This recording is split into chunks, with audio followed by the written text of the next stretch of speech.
56 of the fastest Gran Turismo players from across Europe have come to GT Academy Racecamp in Abu Dhabi to battle it out for a professional racing contract.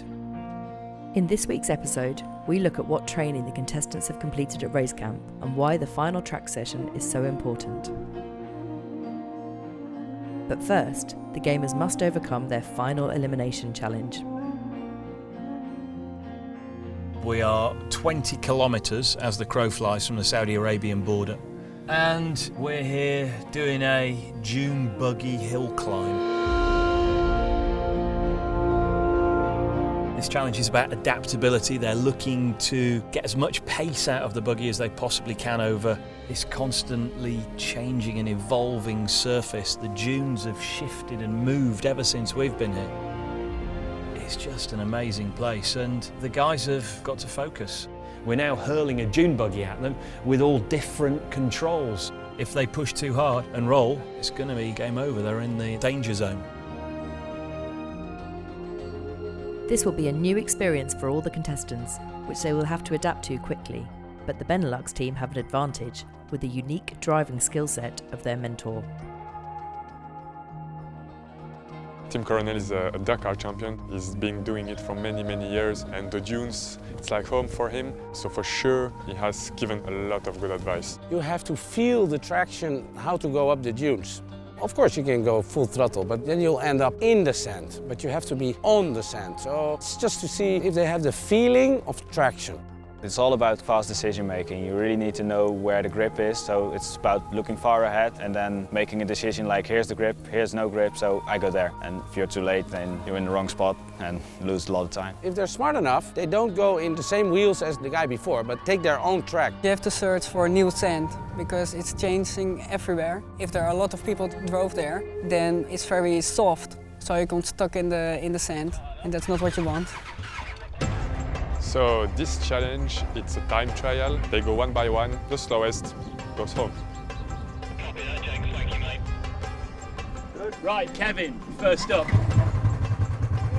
At first to start, you need to have the feeling of traction, because if you put full throttle, you only dig yourself in. 3, 2, 1. You got a few jumps, and that's always nice. And they have two big hill climbs. Hill climbs, yeah, you choose the right way, the right direction.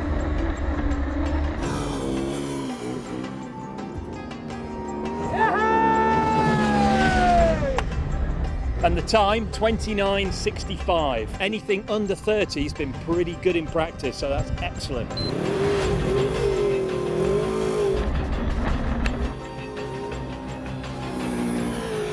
Oh, he's pushing, he's pushing.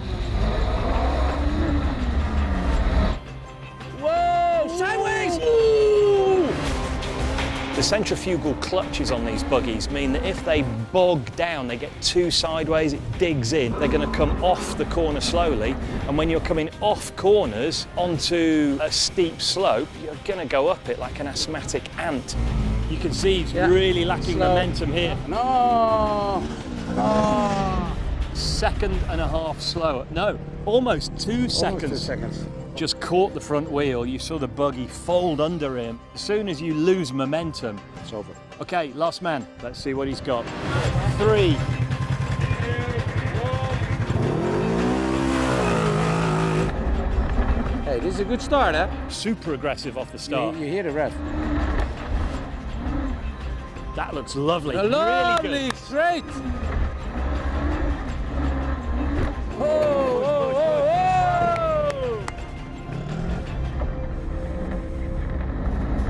If he lifted at the bottom, that's going to cost him time for this final sector here for sure. The three competitors have all completed their runs and nervously await the results to see who has recorded the slowest time and who will be going home.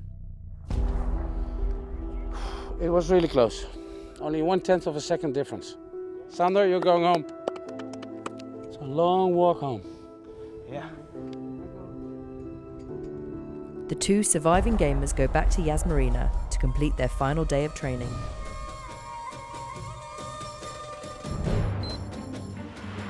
We've got a mixture of film challenges, if you like, but also behind the scenes, away from the cameras, we do an awful lot of driver training, and that's really where we can assess and develop the drivers on track.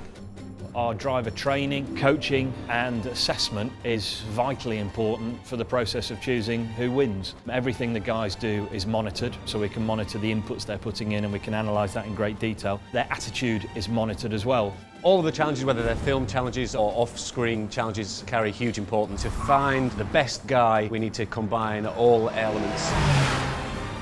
Over the course of the week, the contestants have tested in a variety of vehicles.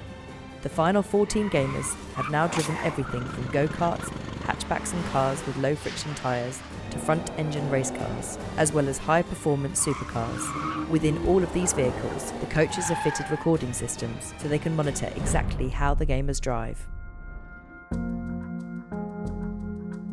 We're putting some video V-Box systems into all of the cars so that, as well as accompanying the guys on track and getting a good feel for how they're driving, we can review their sessions. You can see exactly what they're doing, and then you can actually show them exactly what they're doing wrong. I feel like we're a little bit sort of in no man's land here. I want to be a bit more positive at this corner here. We can see where they accelerate, where they brake, how fast they're going through, minimum speed in corners, everything. They can't hide from it. So if we wait until the car's absolutely straight, well, you're kind of down here, really. It gives you video so you can review in case they're not quite on the correct lines in any particular part of the circuit, but it gives you GPS speed, gear selection, and when we get more advanced we start incorporating brake pressures, throttle percentages, etc, etc.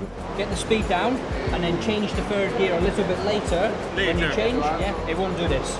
We like to use the V-Boxes when they drive faster kit and race cars, and it's not practical to sit alongside them, plus it gets them used to using the software themselves. There's not a lot you can't do with it, it's great for us as well. The contestants are ready to start their final and most important training session at Yas Marina. Over the week, the coaches have charted their progression, and this is the final chance to show them how much they have learned and developed during Racecamp.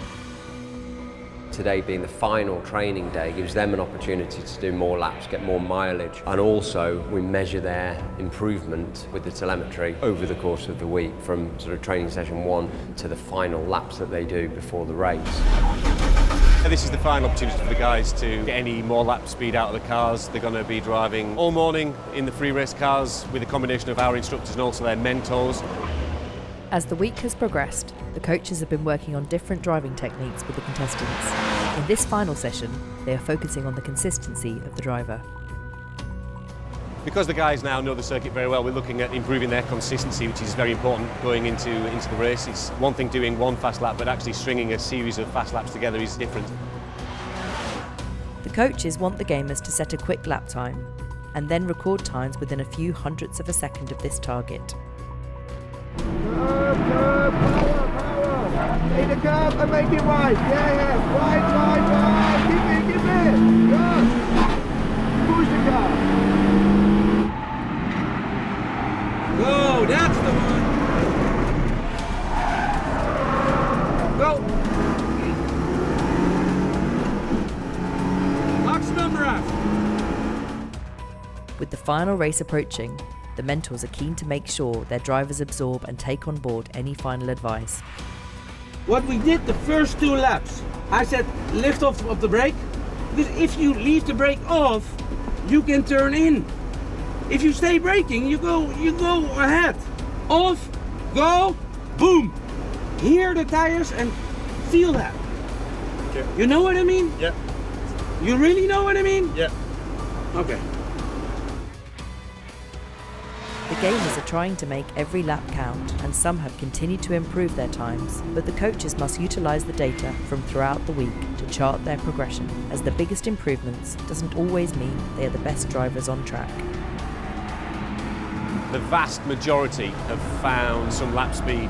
Some have found over a second, so their lap speed is very, very impressive indeed. Some of those gains, or lack of gains, have been quite surprising. But then when you actually look at the experience of some of them, it seems like the less experienced drivers obviously have learned more, they've really absorbed everything, so their rate of progression has been much higher. Doesn't necessarily mean they're better drivers because they've improved at a quicker rate, they just had more to learn to get there. To help the mentors and contestants examine their data, Red Bull F1's engineer and Chief Technical Officer Adrian Newey is also studying the lap times from the final coaching session. Of course, one of the things they haven't come across so far in the gaming world is looking at data. So they have overlays compared to their compatriot from the same country, so they can see where they're faster, where they're slower. The progress here today on that has been very good. He's analysing what they're doing and having the gamers interacting with a genuine legend from the world of motor racing. Just fantastic. The extensive knowledge he has of drivers, especially at the top end of motorsport, is incredible. I think for me one of the key attributes of a driver is always the ability to come in, describe what the car's doing, where they feel they can gain lap time by improving the balance of the car, and of course to also work with the engineer to see how they can improve their driving. And once they've done that, to be able to actually go out there again and translate that on the track, to not simply listen but do it. With the final advice from the F1 legend, the gamers' training at Abu Dhabi comes to an end. They must now bring everything they have learnt at Racecamp together for their next challenge, a ride along with their mentor, to prove to them why they should make it to the final race of GT Academy. Join us next week, where we will see how the mentors decide who will reach the final and who wins GT Academy 2015.